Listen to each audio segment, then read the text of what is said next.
আপনিই তো শিখিয়েছিলেন কেউ হাত বাড়িয়ে দিলে তাকে ফেরাতে নেই।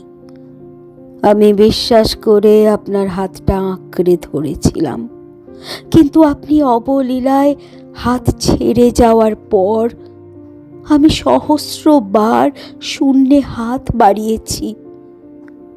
অন্ধকারে ডুবতে থাকা মানুষ যেভাবে খড়কুটো খোঁজে, আমি সেভাবেই আপনার স্পর্শ খুঁজেছি বহুবার, কিন্তু বিনিময় পেয়েছি শুধুই হিমশীতল নীরবতা। আমার আক্ষেপ এখানে নয় যে আপনি নেই, আক্ষেপ কেবল একটাই, হাত বাড়িয়ে যদি ফিরে যেতে হয় তবে কেন সেদিন বলেছিলেন কেউ হাত বাড়িয়ে দিলে তাকে ফেরাতে নেই?